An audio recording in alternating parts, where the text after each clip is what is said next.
This is SMNI News Channel. Truth that matters.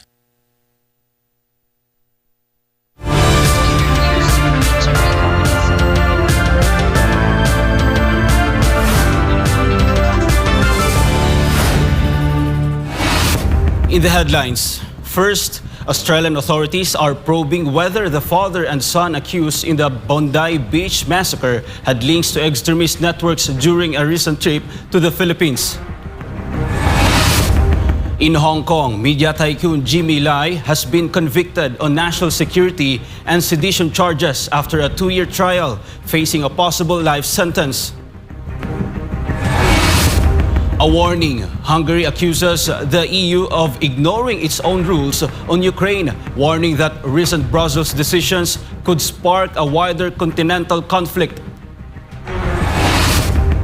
A landmark lawsuit. San Francisco City files a lawsuit against major ultra-processed food makers, blaming their products for a public health crisis.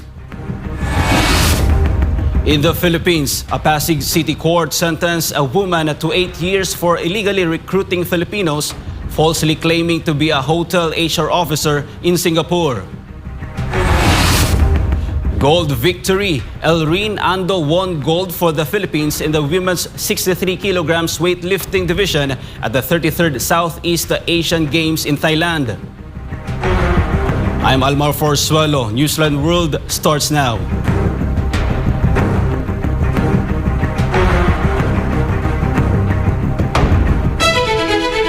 Australian authorities are examining whether a recent trip to the Philippines by the father and son accused of carrying out the Bondi Beach massacre had any connection to extremist networks as the country reels from one of its deadliest terror attacks. This report. Australian investigators say Bondi Beach shooting suspects Sajid Akram and his son Naveed Akram traveled from Australia to the Philippines in November.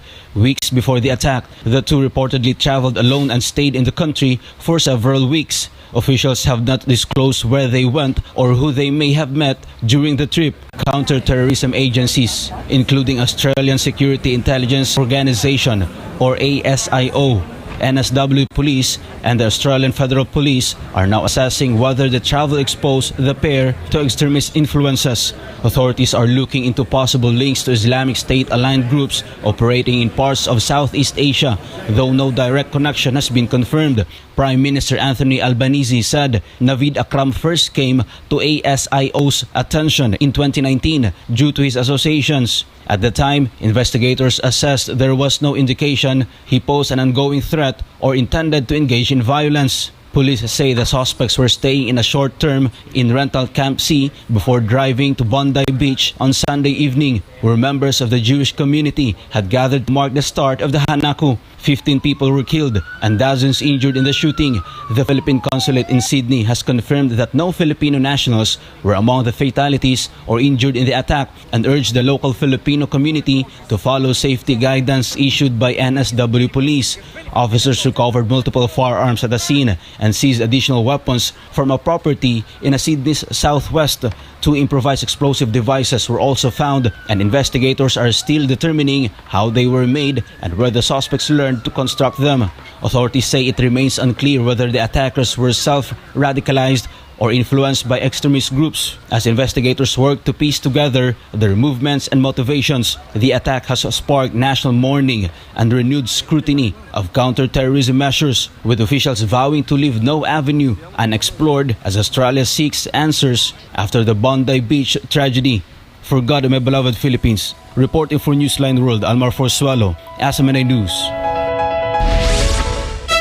Hong Kong media tycoon and a pro-democracy figure Jimmy Lai has been convicted on national security and sedition charges after a 2-year trial, leaving him facing a possible life sentence. This story from Angel Pastor. 78-year-old billionaire and media tycoon Jimmy Lai was found guilty on 2 counts of conspiracy to collude with foreign forces to endanger national security and 1 count of conspiracy to publish seditious materials.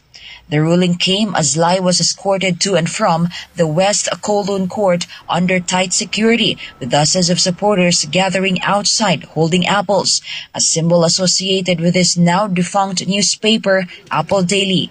Although Lai sought his testimony to transfer his accountability to the subordinates and to invoke the concept of the press freedom as a justification, but the totality of the evidence demonstrated that he himself repeatedly admitted that he was the boss. Police said the court determined Lai had deliberately used Apple Daily as a political tool to undermine both the Hong Kong and central governments with the intent to destabilize the Chinese Communist Party. Authorities also accused Lai's family of spreading false information about his health while he remains in custody. Police rejected claims that the case undermines press freedom, insisting the trial focused solely on national security concerns. Hong Kong's national security law was introduced in 2020 following mass pro-democracy protests across the city. The court has scheduled a mitigation hearing for January 12, 2026, when Lai's defense team is expected to argue for a reduced sentence. Reporting for Newsline World, this has been Angel Pastor, SM9 News. Jordan's King Abdullah II met Indian Prime Minister Narendra Modi in Amman to discuss expanding bilateral cooperation across economic, technological and cultural sectors as the two countries mark 75 years of diplomatic relations. Paul Montibon tells us more. King Abdullah received India Prime Minister Modi at Al Husseiniya Palace on Monday, greeting him with a handshake and posing for official photographs. The two leaders later held talks with senior officials from both sides, focusing on trade, investment, and sector-to-sector cooperation. Because our countries will mark 75 years of diplomatic relations. And I believe that this visit reflects decades of friendship, mutual respect and productive cooperation between our two nations. Your visit today provides an important opportunity to chart new paths of economic cooperation across industry, ICT, pharmaceuticals, agriculture, energy, and many more promising fields of mutual benefits for our people. The Jordanian monarch also welcomed the signing of agreements and memoranda of understanding expected during the visit and highlighted the Jordan-India Business Forum as a platform to expand trade and encourage joint investments. इस वर्ष हम अपने राजनयिक संबंधों की 75वीं एनिवर्सरी मना रहे हैं। यह मील का पत्थर हमें आने वाले कई वर्षों तक नई ऊर्जा के साथ आगे बढ़ने के लिए प्रेरित करता रहेगा। मुझे पूरा विश्वास है कि आज की बैठक से हमारे संबंधों में गति और गहराई। Modi said cooperation would continue to grow in areas including trade, fertilizers, digital technology, infrastructure, and people-to-people exchanges.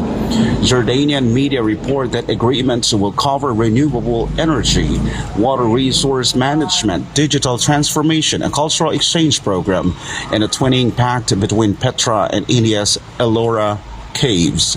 The visit comes as Amman and New Delhi look to build on decades of diplomatic ties and open new avenues for cooperation across key growth sectors. For God and my beloved country, the Philippines, reporting for Newsline World, this has been Paul Montibon, SM9 News. Up next, Hungary accuses the EU of ignoring its own rules on Ukraine, warning that recent Brussels decisions could spark a wider continental conflict. And in the Philippines, a Pasig City court sentenced a woman to 8 years for illegally recruiting Filipinos, falsely claiming to be a hotel HR officer in Singapore. More news when Newsline World returns.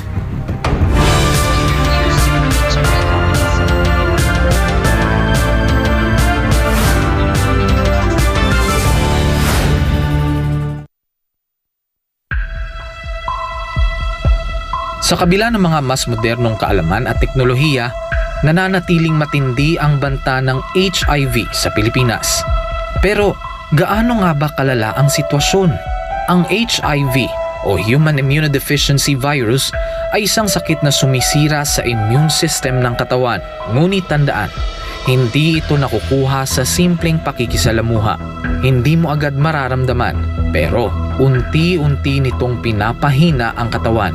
At kapag hindi naagapan, humahantong ito sa AIDS, ang huling yugto na impeksyon, kung saan halos wala ng panlaban ng katawan laban sa sakit. Patuloy na dumadami ang kaso ng sakit na ito sa Pilipinas.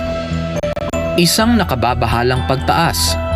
Umabot na sa 500% ang itinaas ng HIV cases sa mga kabataang edad 15 hanggang 25. Ayon mismo sa Department of Health, 56 na bagong kaso ang naitatala kada araw sa bansa mula Enero hanggang Marso 2025. At ang pinakamatinding apektado, ang kalalakihan at kabataang Pilipino. Dahil dito, ang Pilipinas na ngayon ang may pinakamataas na bilang ng bagong kaso ng HIV sa buong Western Pacific region. Isang indikasyon ng lumulubahang sitwasyon, kaya nananawagan ng Department of Health gawing opisyal at urgent ang laban sa HIV sa pamamagitan ng isang Public Health Emergency Declaration. Kalalakihan ng pangunahing apektado, 95% ng bagong kaso ay lalaki, mahigit 1/3 ay kabataang nasa edad 15 hanggang 24. Habang wala pang deklarasyon, patuloy ang DOH sa mga sumusunod na hakbang: HIV testing, libreng gamot, self-test kits, at pakikipagtulungan sa DepEd para sa edukasyon sa mga paaralan. Isinulong rin ng DOH ang online patient appointment system para sa HIV patients.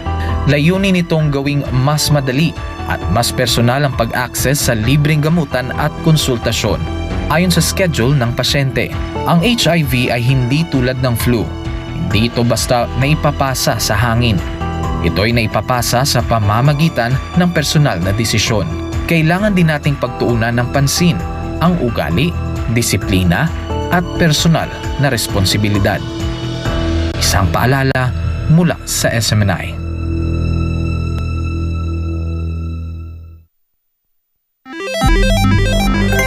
Isang pindot lang, pwede kang maka-jackpot.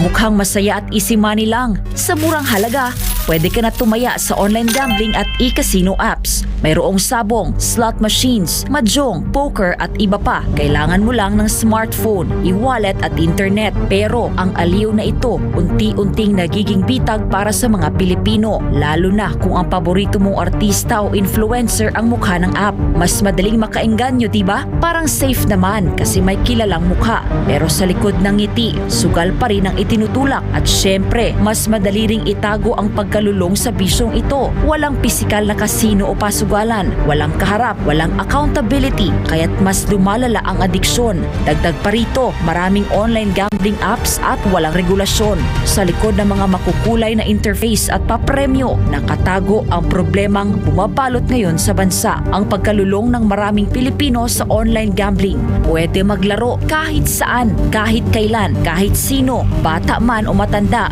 pwedeng malulong.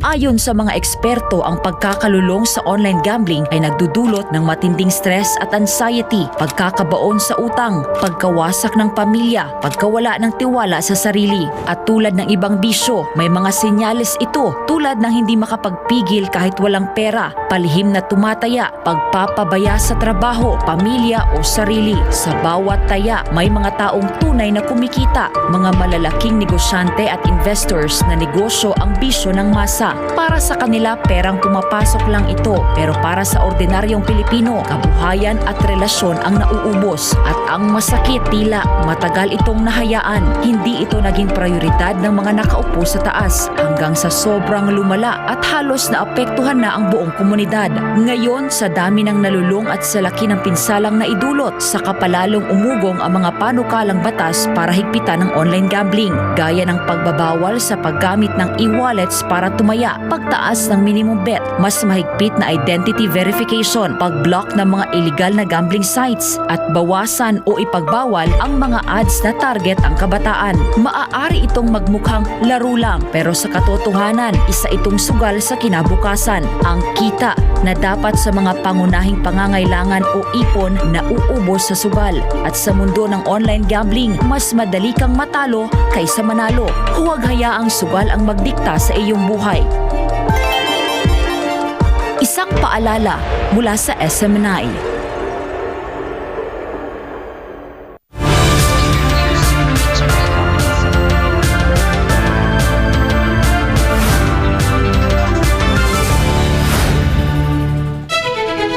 Hungary has accused the European Union of abandoning its own rules over Ukraine, warning that recent decisions in Brussels risk dragging the entire continent into a wider conflict. Valdivina Gracia tells us more. Hungary criticized European Union policy over Ukraine, accusing Brussels of breaking its own rules and risking escalation that could draw Europe into war. Hungarian Foreign Minister Peter Szijjártó delivered a warning after discussions in Ukraine in Brussels, accusing EU leaders of what he described as war fanaticism. Szijjártó said Brussels was prepared to break existing EU rules in order to deepen military involvement with Ukraine, including proposals to build arms factories inside the country. He criticized plans for EU military training missions in Ukrainian territory, warning they would create serious escalation risks for Hungary, which borders Ukraine. The Hungarian minister also questioned financial and military aid proposals for Kiev, accusing the EU of trying to bypass unanimity rules to fund support packages. Szijjártó claims tens of trillions of forints were being earmarked to arm a non-NATO country bordering Hungary and accused Ukraine of widespread corruption and the existence of what he called a war mafia. He argued that bypassing unanimity undermines the EU's credibility and democracy and the rule of law, and reiterated Hungary's opposition to seizing frozen Russian state assets. The remarks come amid renewed diplomatic activity in Ukraine following U.S.-Ukraine talks in Berlin and high-level meetings between European leaders and Ukrainian President Volodymyr Zelensky. Reporting for Newsline World, this is Valdivina Gracia, SMNI News. The Senate suspended the bicameral conference committee meeting to resolve the Department of Public Works and Highways request for an additional 45 billion pesos. This was confirmed by Senate Committee on Finance Chairman Senator Sherwin Gatchalian during a press briefing at the Senate following a caucus among senators. He said the senators agreed to suspend the budget deliberations to address the funds earlier cut from the agency due to issues surrounding the allegedly overpriced cost of construction materials. Related to this, he added that the bicameral conference committee is targeted to be completed by Wednesday in the time for its ratification by both houses of Congress on December 22, 2025. Nicaraguan President Daniel Ortega condemned the United States for imposing sanctions and what he called the military encirclement of Latin America. This report from Jean Domingo. Nicaraguan President Daniel Ortega has strongly criticized the United States and its allies, condemning sanctions, military pressure, and Western involvement in global conflicts. During a virtual meeting of leaders from the ALBA TCP regional bloc, President Ortega said sanctions imposed by powerful nations are designed to intimidate populations, describing them as bites intended to terrorize ordinary people. Ellos quieren paralizar a los pueblos con amenazas, con ladridos, con mordidas. Las sanciones son mordidas. Morder a los pueblos para aterrorizarlos. He added that despite sanctions and international pressure, the ALBA alliance continues to survive and advance. He accused the United States of militarily encircling the region, claiming Venezuela has been targeted under accusations of drug trafficking in order to seize its oil resources. Ortega described the seizure of a Venezuelan oil tanker as an act of theft. Y luego se nombró presidente. Ellos están en su proyecto cercando militarmente a la región, tomando como punto de partida la República Bolivariana de Venezuela, con el cuento del narcotráfico. Y se han descubierto, ya se decía que lo que quieren es el petróleo del pueblo venezolano. ¿Y qué es lo que han hecho? Robarse un barco petrolero. Un robo. Son ladrones. Ladrones de etiqueta, sí. Él. The Nicaraguan leader said these actions amount to aggressions against all CELAC member states and warned that governments aligned with Washington should not assume they will be treated as allies. Condenar, lógicamente, esas agresiones, que son agresiones que están apuntando a todos los países de la CELAC.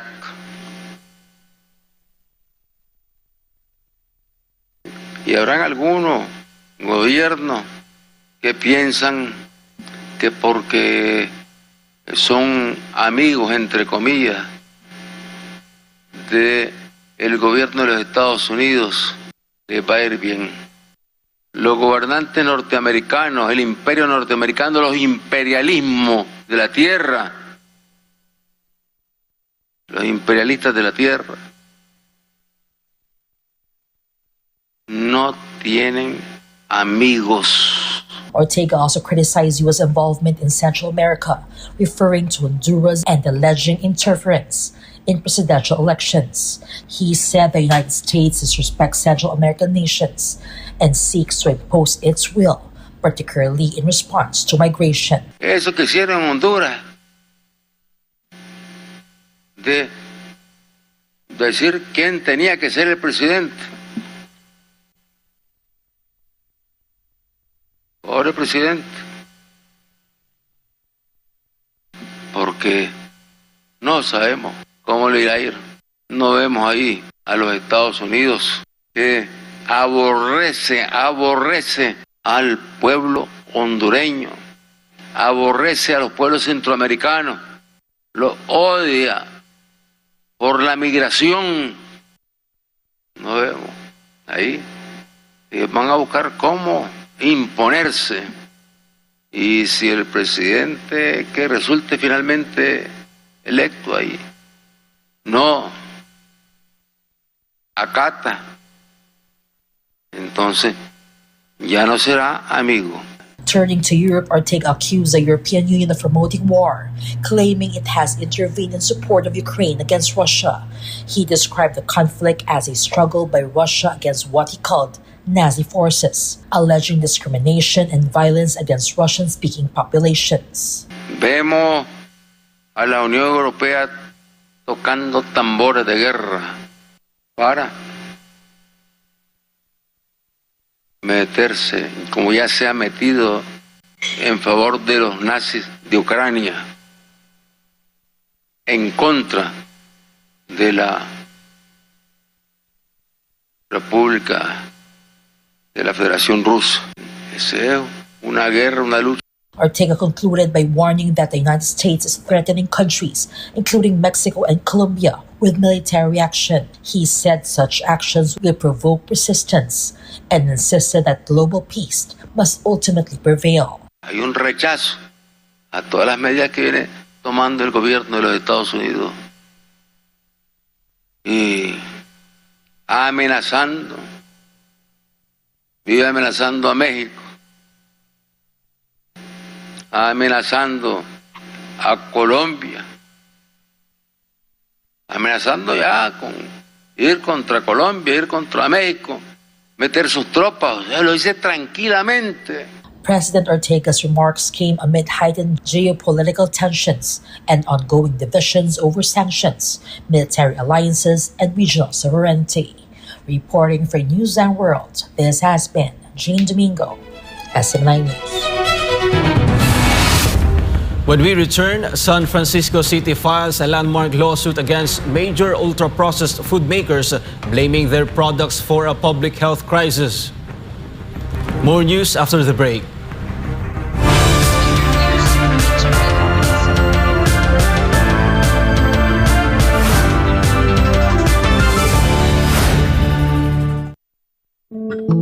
Madalas ka bang napapasobra sa pag-scroll sa phone mo kahit puro masasamang balita ang nakikita mo?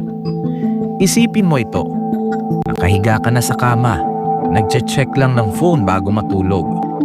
Tapos, hindi mo na malayan, ilang oras ka na palang nagbabasa at nanonood ng mga balita tungkol sa digmaan, sakuna, politika at lahat ng masasamang nangyayari sa mundo.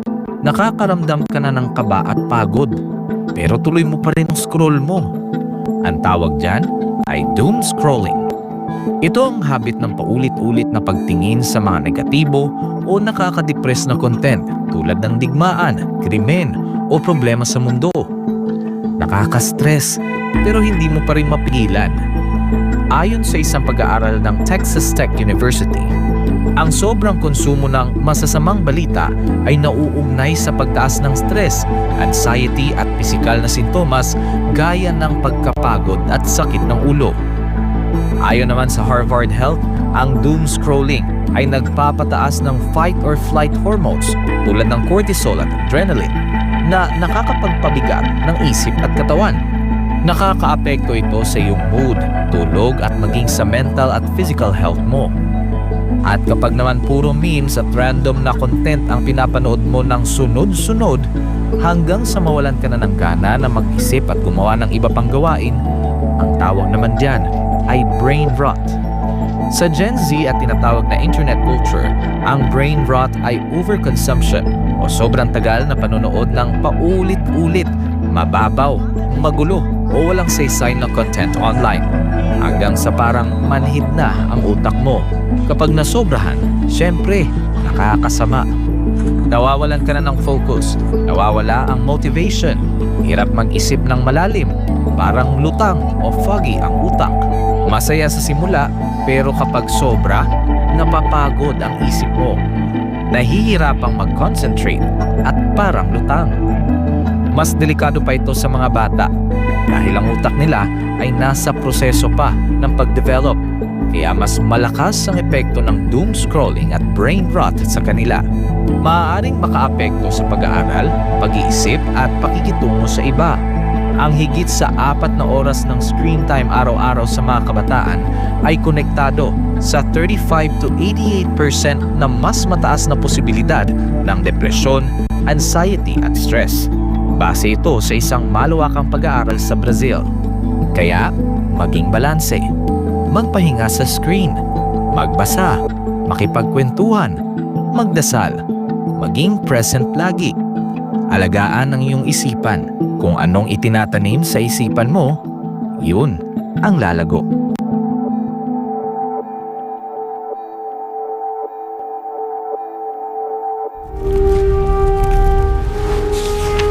Pasasaan pa ang kalayaan kung ang mga alipin ngayon ay sila din naman mang-aalipin bukas.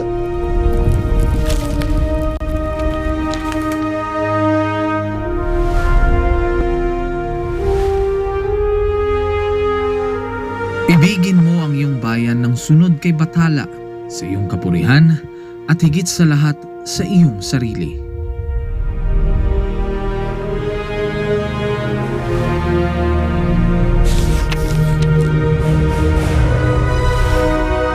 Hindi natin mapapalaya ang ating mga sarili maliban kung sumunong tayo na nagkakaisa sa iisang hangarin.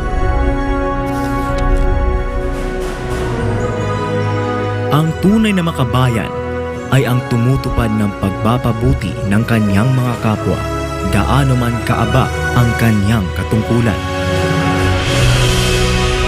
Naway magsilbing paalala ang kanilang mga salita upang lalo nating mahalin at tapat na paglingkuran ang minamahal nating inang bayan.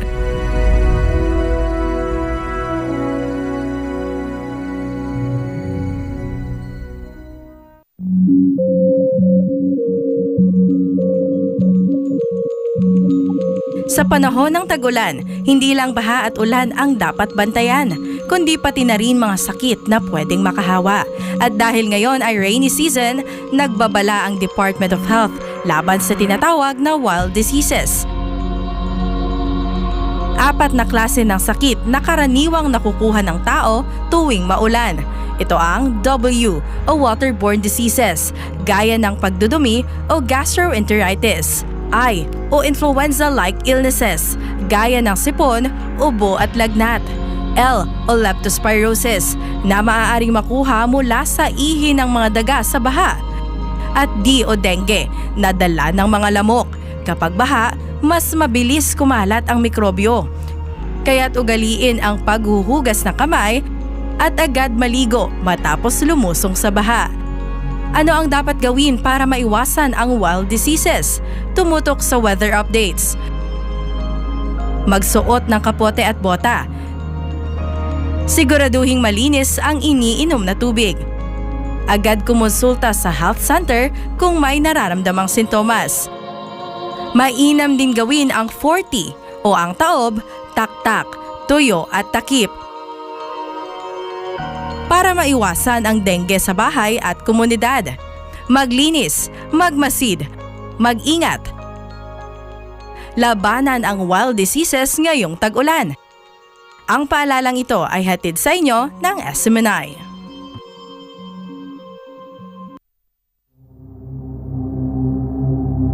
Kanang inyong mga cellphone, pagbantay mo sa inyong mga isultihan na mo sa una. Pornography is a spiritual adultery. Kanang pornography, labaw pa na sa shabu. Magdaot imong uto ka na, labi na kung ikaw niya ka sa king na ministry, pahingon taglangit, mauna imong kalaban.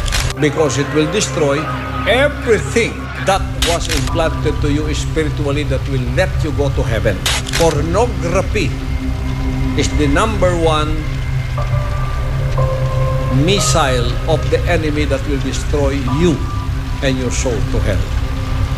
Ayaw jud mo pagtanaw pornography, babaeng lalaki sa inyo. What is dangerous now with cell phones? You can go into the privacy of your room and look at your cell phone without anyone. Only God knows what are you looking at. And mostly, people go to the dark side of the door going to destruction to hell. And that is pornography. It destroys the mind. It destroys the soul. It destroys your spirit.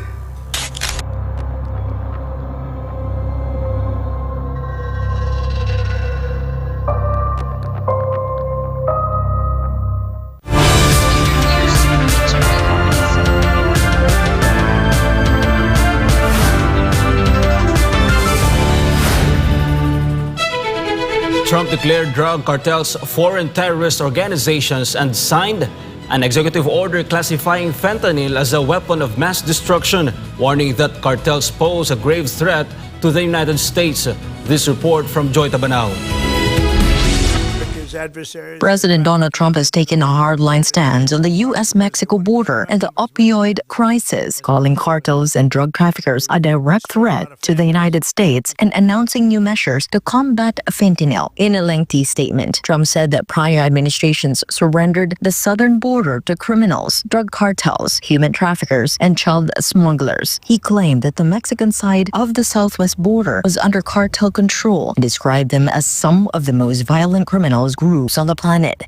In the 4 years before I took office, our southern border was surrendered to criminals, drug cartels, human traffickers, and child smugglers. Our entire southwest border on the Mexican side is under the physical control of cartels that are among the most violent entities. Trump highlighted what he described as historic operations along the border, including nearly 13,000 patrols and cooperation between the military and Customs and Border Protection. He said illegal crossing have dropped to the lowest level ever recorded and claimed a 50% reduction in fentanyl shipments. Our armed forces have already conducted nearly 13,000 patrols along the border, and today we give these great warriors the recognition that they have earned, and they have really earned it. The military component of our border security efforts is just the beginning. We're also designating the drug cartels as foreign terrorist organizations, a big deal from a legal standpoint and military standpoint. We've ended catch and release, and we endured and ensured that anyone who sets foot across our border illegally is intercepted, arrested, and immediately deported, or if they're really bad, they're put into prison because we don't want to ever take a chance if they come back. As part of his new measures, Trump announced the designation of drug cartels as foreign terrorist organizations and outlined an executive order formally classifying fentanyl as a weapon of mass destruction. According to Trump, fentanyl trafficking has killed hundreds of thousands of Americans in recent years. I believe they killed, over the last 5 or 6 years, per year, 200 to 300,000 people. They've destroyed a lot of families, because when they lose a child, or even if their child is heavily addicted, you lose that family. The family will never be the same. That's why today I'm taking one more step to protect Americans from the scourge of deadly fentanyl flooding into our country. With this historic executive order I will sign today. Trump also indicated the administration is considering reclassifying marijuana to facilitate medical research. The president emphasized that his border and drug enforcement initiatives are part of a broader effort to strengthen national security and protect American families from the deadly impact of drug trafficking. Joy Tipanao, your citizen correspondent reporting for Newsline World. A light aircraft slammed into a warehouse near Toluca, Mexico, leaving 6 dead and 4 others injured. At least 7 people are reported dead and 4 others injured after a light aircraft crashed into a warehouse in central Mexico. The accident happened between the cities of Toluca and San Mateo Atenco in Mexico State. This video from the scene shows emergency crews rushing to the crash site, where an executive aircraft traveling from Acapulco to Toluca International Airport went down and struck an industrial facility. Civil protection officials say the aircraft involved was a Cessna Citation 3 executive jet carrying 8 passengers and 2 crew members. Preliminary reports indicate the plane was about 5.7 kilometers from Toluca International Airport when it crashed. Firefighters from Toluca, Metepec, and San Mateo Atenco were deployed, along with state emergency services, teams from the Mexican Red Cross, the State of Mexico Security Secretariat, and Civil Protection also responded. Authorities have launched an investigation to determine the cause of the crash.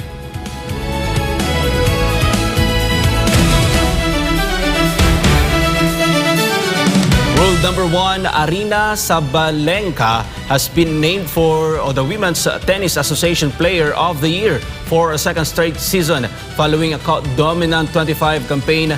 Meanwhile, Elrene Ando stepped up for the Philippine weightlifting, claiming a gold medal in the women's 63-kilogram division at the 33rd Southeast Asian Games in Chonburi, Thailand.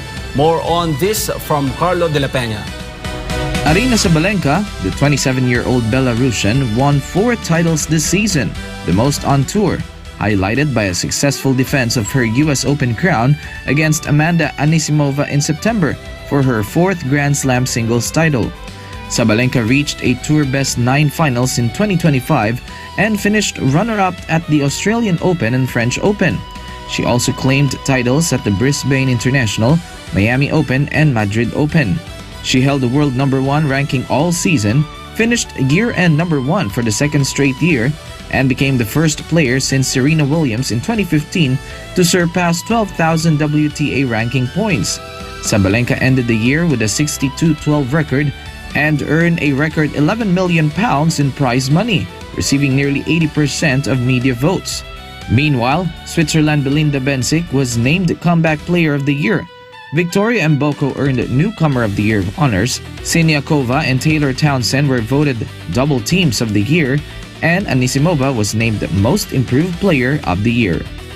Meanwhile, with Olympic champion Heidelin Diaz falling short of the podium, Ando carried the burden of the country's gold medal hopes and delivered in dominant fashion. Less than 2 months after winning bronze at the World Championships in Norway, Ando overpowered her rivals by lifting 102 kilograms in the snatch and 127 kilograms in the clean and jerk. She won by a margin of at least 10 kilograms. Vietnam's Thuy Thanh Tien Nguyen and Thailand's Thanaon Saitia settled for silver and bronze, respectively.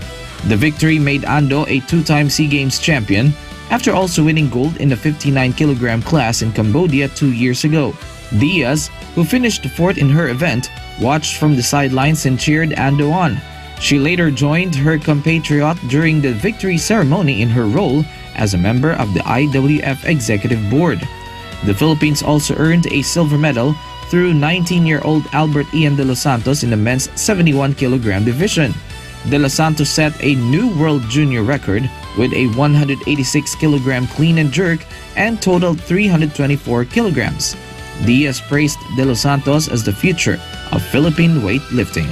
Reporting for Newsline World, this has been Carlo de la Peña bringing you the latest sports news.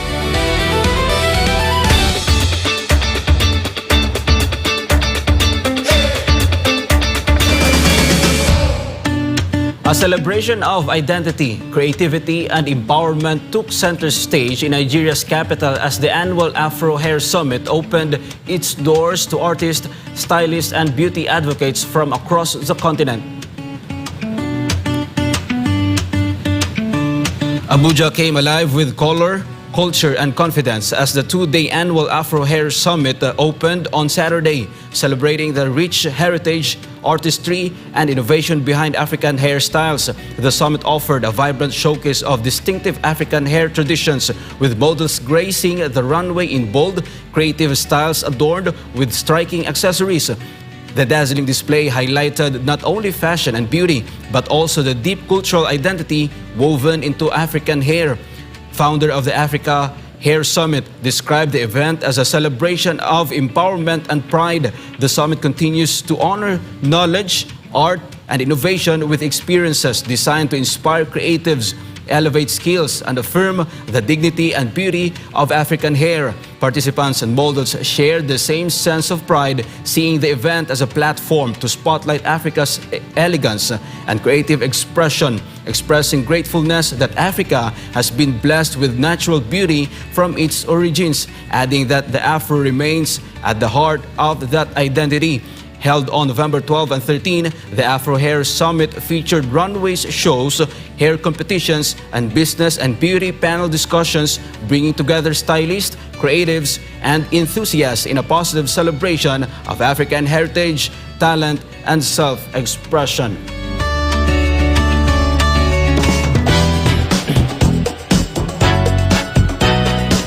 Venezuelan beauty queen Ana Blanco has been crowned Miss Charm 2025 in a stunning ceremony held earlier this week, where she impressed judges and audiences with her advocacy for education, women's empowerment, and cultural diplomacy. Meanwhile, after a successful world tour, Casey Tandingan and TJ Monterde rewarded their hardworking concert tour staff with 100,000 pesos each as a gesture of gratitude for their tireless support. Blake Ann will give us the updates. In a dazzling night of beauty, grace, and talent, Venezuela's Ana Blanco has been crowned Miss Charm 2025, taking home the prestigious title in a stunning ceremony held earlier this week. Blanco wowed the judges and the audience alike with her poise, intelligence, and powerful message of empowerment. The competition, which featured contestants from across the globe, saw Blanco stand out not just for her beauty, but for her strong advocacy in education, women's empowerment, and cultural diplomacy. As Miss Charm 2025, Ana Blanco will travel the world as an ambassador for the pageant's advocacy programs. In a heartwarming show of appreciation, Casey Tandingan and TJ Monterde have rewarded their concert tour staff with a generous gift after completing their successful world tour. The couple, known for their powerful voices and chart-topping hits, decided to give back to the people who helped make the world tour a success. Each member of their concert tour staff received 100,000 pesos as a token of gratitude. The couple's decision to share the success of their world tour comes after months of performances across different countries. Their staff, who worked tirelessly behind the scenes, were involved in everything, from sound engineering to logistics and production. KZ and TJ's world tour has been met with overwhelming support from fans around the globe. Known for their chemistry both on and off the stage, the couple's music continues to inspire fans with their heartfelt songs and relatable messages. A well-deserved thank you from KZ Tandingan and TJ Monterde to their hardworking team, proving that success is always sweeter when shared. And that's all for now. I'm Blake Ann, bringing you the latest showbiz. And before we end, may you be inspired with the words of the sun.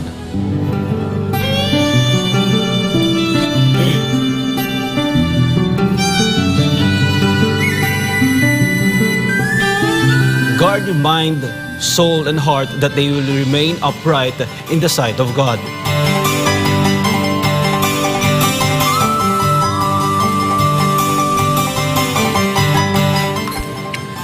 And for our Christmas countdown, 9 days to go before Christmas.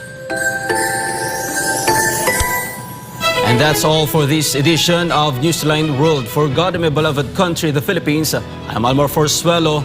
Thank you for watching. Goodbye.